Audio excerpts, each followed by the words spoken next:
Welcome back to Koine Corner. I received a question, a great question, from a viewer named Lucas, and here is the heart of Lucas's question. Does the word we translate as hate come from a word that means to love a little less than or to actually abhor? What a wonderful question. Today we're going to take a good look at hate, and we'll see if we can get to the heart of Lucas's question. So, the word we translate hate is miseo, it's a contract verb, I hate, or misane, the infinitive, to hate. So hate is a feeling of aversion, a turning away from, an antipathy, passions or feelings in opposition to something or someone, or hostility. Such a heightened sense of antipathy that we have negative emotion that shows itself in tangible ways towards someone. The natural antonym of hate is love, and if love is a strong inclination towards someone or something, hate is that declination. Hate is that leaning away. Hate is that wanting separation and distance from.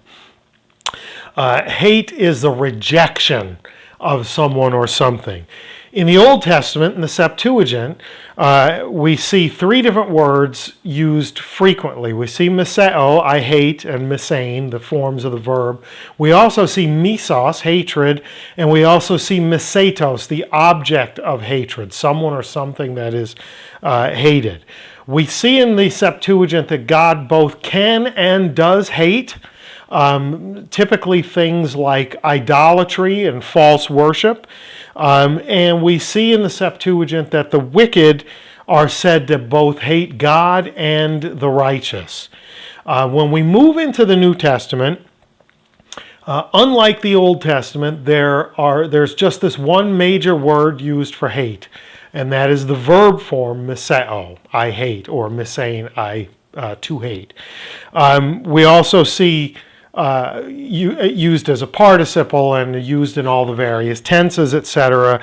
But the verb is the thing. It's similar in the meaning that we see in the Old Testament. Distaste, dislike, a desire not to be near, that aversion or hostility. But the first thing we see about hate in the New Testament is that Jesus actively reorients the faithful in regard to hate. So let's start out with Matthew 5, 43 and 44. This is the ESV, and I have supplied the Koine in the verse. You have heard that it was said, you shall love your neighbor and hate your enemy. But I say to you, love your enemies and pray for those who persecute you. So look at you shall hate your enemy. Miseses, so it's present active, it's future active indicative, second person singular, you shall hate. And so he says, this is the way you've been raised. You've heard the Old Testament teaching through your upbringing that you shall love your neighbor and hate your enemy. Enemy was in the old world, in the Old Testament world, enemy was largely a regional and religious term. The nearby city-state was in opposition to you because they had different gods than you and different practices, and you were in conflict with one another, not at arene, but in conflict, and they were therefore ecthrus, they were enemies.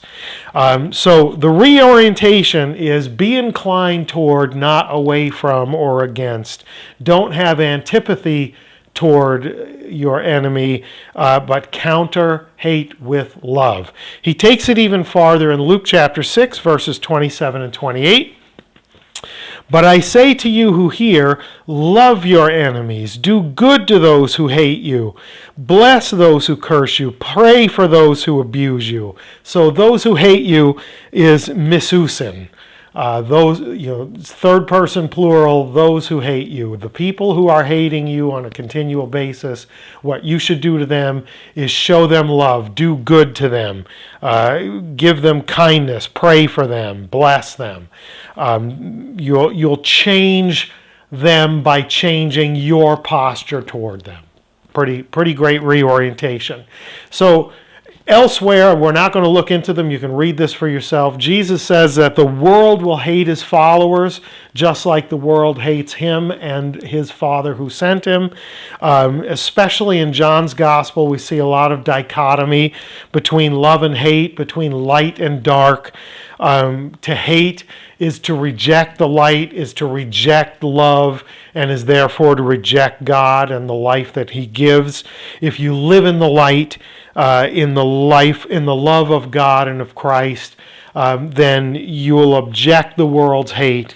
But he also says repeatedly, never lose sight of the fact that a wicked world will be at enmity with God and with Christ whom he has sent, and therefore with you who accept and follow Christ. So now we're going to get to the heart of what I believe is Lucas's question. This very strange declaration by Jesus. It's in Luke chapter 14, verse 26, where he says, "If anyone comes to me and does not hate his own father and mother and wife and children and brothers and sisters, yes, and even his own life, he cannot be my disciple." So let's look at where he says this thing about does not hate. So that's ou mise. If anyone comes to me and he doesn't hate, ou mise, not he hates his own father, mother, etc., he cannot be my disciple. So the issue here when it comes to this hate and deciphering the meaning is not so much a lexical one, mise still means hate, but a matter of exegesis and hermeneutics, of unpacking the verse and interpreting its meaning. So we have to do some interpreting to get to the heart of it. So let's go back and look at the beginning and the end of this verse. If anyone comes to me and ... then we get the end, he cannot be my disciple. If opens up a conditional clause, right? And in this case, when we look at it, it seems obvious that it's a first-class condition, meaning it's assumed to be true for the sake of discussion. So what is the condition? If anyone comes to me and then we know he's not prepared or doesn't hate father, mother, wife, children, brothers, sisters, and yes, even his own life, then we get to the consequence. He cannot be my disciple. Let's look at that consequence in Koine. Udunatai enai mu mathetes. Not able, not having the power to be my mathetes disciple. He cannot be my disciple. Here we get the driving issue in the consequence of not hating mother, father, wife, children, brothers, sisters, and yes, even one's own life. The consequence is you don't have the ability or the power, dunatai, power, you don't have the ability or power to be enai, not to follow me, not to make a choice about me, but to be a form of me, I am. You don't have the power to be my disciple. This is the issue in the verse, much more so than the hate. So discipleship is the key issue. If you come to me, Jesus says, and you're not prepared to hate mother, father, wife, children, siblings, and yes, even your own life, if you're not prepared to put this discipleship first and foremost, you're not able to be my disciple. Your coming to me will be fruitless. Your coming to me will not end in your desired goal unless you're prepared for discipleship to be the primary relationship in your life. So that's the driving issue. Why? Because it is a lexical issue, but not about meseo, about mathetes. We're going to dig into this more on Wednesday as the word of the week. We're going to make mathetes Wednesday's word of the week this week.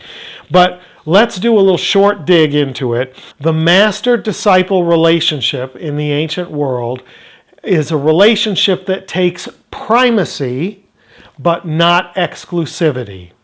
So if you're going to be the disciple of a master, of any master, a philosophical master, a warrior master, whatever your master is to whom you're going to become disciple, that relationship has to take primacy, but not exclusivity. You still have parents, you still have siblings, you may have a spouse and children, but any relationship that would bump the master disciple relationship from primacy becomes excluding. You can't be a disciple unless that's going to be first and foremost at the top of the ordinal list. What relationship is number one? You say you're a mama's boy? Well, you can't be a disciple if mama's number one, because being a disciple has to take priority over being mama's boy. Otherwise, you can't be a disciple. Jesus says it plainly in that sense, doesn't he? The challenge for us is hate in our culture is a very strong word. We don't just think of it as an aversion or a bumping down in the ordinal list. We think of hate as a white-hot, passionate, violent, sneering thing. But here, Jesus says, if you come to me with the purpose of being my disciple, but you don't put other relationships below that, you don't lessen that, to Lucas's point, you don't make that relationship less than this relationship, you don't have what it takes, ou dunatai enai, you don't have the power to be mu mathetes, my disciple. So, Lucas's question is about this first-class condition. It's rooted in this, if I'm reading his question correctly, about this first-class condition. Is Jesus saying I have to hate my parents and my wife and my children and my siblings? Do I have to literally hate my own life?